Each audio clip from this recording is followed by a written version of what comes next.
It was Memorial Day and Brian wanted help in the garden. Our friend Liz was up visiting again and had brought her sister Maris. At first I felt terrible about making guests work, but if you remember a past episode, I did say that guests like to do something. So Brian bought us all matching green gardening gloves, which look soft and clean and ashamed to get dirty. Liz was assigned planting some annuals, and she happily got to work by the stream. Her sister got a pass as a first-timer and set herself up to suntan on the deck. "How about you weed?" he suggested to me. "You and your OCD will like it." "All right," I said, and he handed me a giant weeding tool, which was like a pogo stick with a set of pliers on the bottom. My allergies were killing me, so I brought some tissues with the tool. The sun was out, and I wandered the property, looking for something to weed in the shade. Our walking paths were definitely a mess after the winter, and I hated how the weeds were insulting their grace, popping up through the stones. I sat down on one of the paths and, forgoing the pogo stick, just started to pull at the sprightly weeds in my green gloves, dragging them out of the earth, screaming and kicking. They got their revenge, though, every time I sneezed, which was frequent. Slowly, I moved my butt along the path, either sitting or squatting to pull what I could out of the ground, putting little victims in the black garbage bag for future disposal. I put on the Young Farmers podcast on speaker since it felt like in theme. Another 15, then 30 minutes went by, then 45. I was making progress, but I also continued to get weaker, sneezing, wheezing, running out of tissues. It was unclear who would outlast who. There were definitely more weeds than tissues. In the distance, laughter. Brian and Liz were at least having fun. Annuals, of course, are angels' work. I was a mess, a murderer, a weed whacker, the lowest form on earth. I was also about to pass out. Would they find me, and when? Why do people garden if it's so dangerous? We don't even grow food.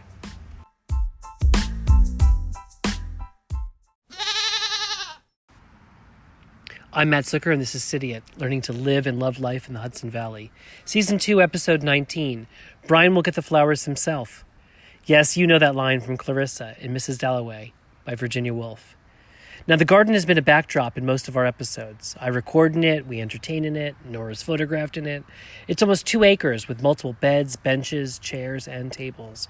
Feels more like a park. Thought we should focus a bit on it and talk to my husband, who absolutely loves it, about what's in it, what it takes, and why does he like it. My other good news is that our apparel line is out. Now through June 21st, Cidiot t-shirts are for sale at Bonfire. Just go to bonfire.com and search for Cidiot, or follow the link from our Facebook page. Hudson Valley designer and friend of ours, Ryan Carl, designed the brand and the t-shirts. The first one is called Kidding Around, with a Cidiot logo and a baby goat. Get it? The shirts come in crew neck, v-neck, baseball shirt, and an array of sizes and colors. You'll love them. And if you live near Rhinebeck, Red Hook, or Tivoli, Tivoli Mercantile in Tivoli Village has a few for sale in the shop. That's right, in the shop. I'm hoping to use the money from the t-shirts to help grow the Cidiot audience during the year, so please support it. Plus, you get one for summer. Now let's get into the episode and talk to my very, very favorite gardener. You haven't heard someone describe gardening like Brian does. Hey, Brian, tell us about the garden. A garden is my favorite thing about the house and my least favorite thing about the house. We inherited the garden from the prior owner who took such great care of the property and really made it feel like a home. In fact, part of the reason we bought the house is we saw the garden in fall, just after peak color, and we immediately imagined ourselves living in it. The garden's divided into 4 sections. There are cottage gardens immediately around our house. There's a meadow with very tall trees and very deep grasses. We have woodlands, which are actually wetlands more than woodlands. They're very beautiful, very well protected and preserved piece of our environment. And then we have a 200-foot stream front along a connector to the Hudson River. And it serves as somewhat of a beach for us during the summer. We like to lie out there, and we like to put our feet in the water. Probably we spend the most time, though, in the cottage gardens immediately around our house. They're conceived as a place to entertain friends, to bring groups together. One of my favorite things to do is to throw dinner parties in the garden and to just cook out and be there as the day turns into twilight, turns into evening. and watch the colors of our various plants reflect light very differently. What kind of flowers and trees are growing there? I know the Japanese maple.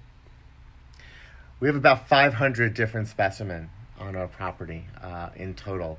We have everything from indigenous hostas to white birches from Holland to Japanese grasses that made their way here from Tokyo to hydrangeas to I could keep going and I could keep going. Which is your favorite?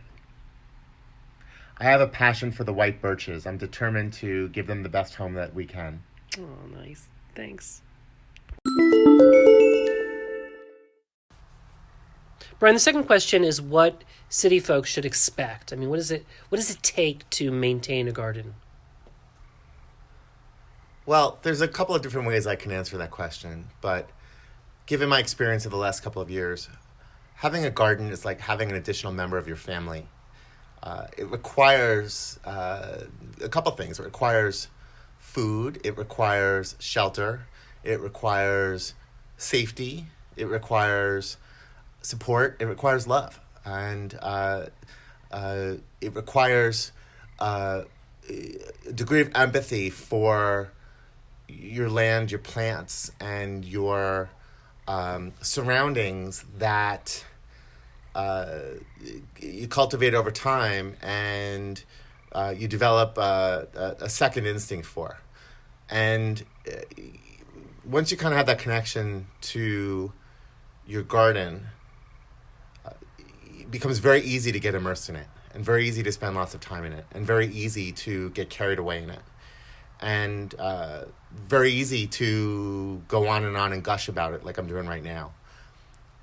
You know, during a season, and we've got a short growing season up in the Hudson Valley, 5 months, sometimes 6 if we're lucky, in the garden. And I could be in the garden 15 to 20 hours a week. And then I could be sitting in front of a bunch of seed catalogs or a bunch of different gardening sites and gardening magazines and gardening books, another 10 to 15 hours a week. And that's just my time. There's also the time that the team who helps me with the garden spends in our garden, whether it's helping me with the lawn or tree care or helping me do transplants and moves or helping me create new water features or different seating areas or redoing the hardscaping after a really bad flood. So the garden, is a living, breathing thing, just like any other, member of your family or any other part of your home. And once you get your mindset like that, it's very easy to fall in love with.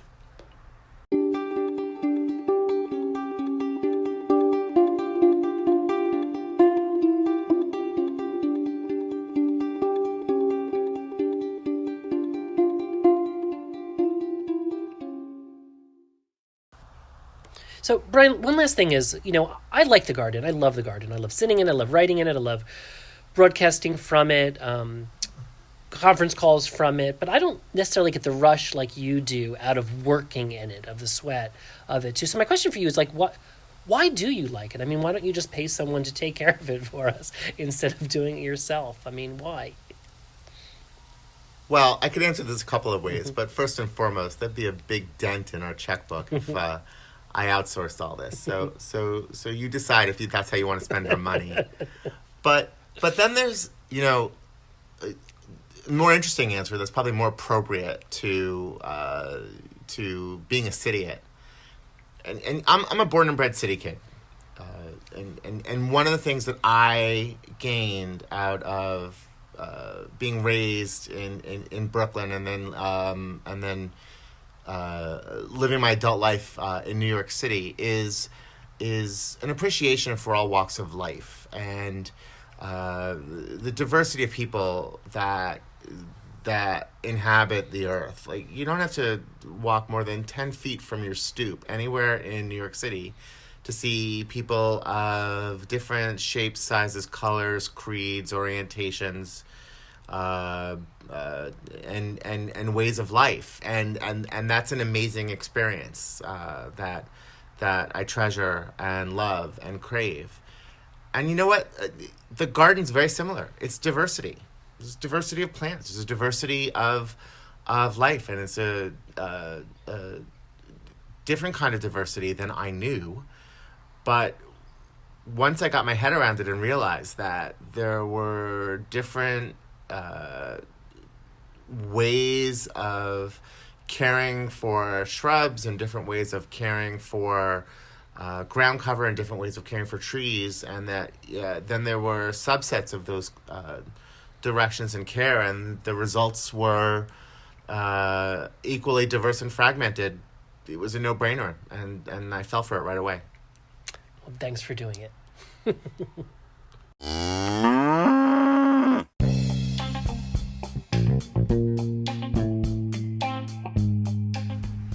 Cidiot is produced in New York's Hudson Valley on the Anchor platform. Join our Facebook page at facebook.com/CidiotLife, and you'll find the link to our pop-up store for great t-shirts at bonfire.com. That's bonfire.com/Cidiot-kidding-around. Thanks so much for listening. Come visit.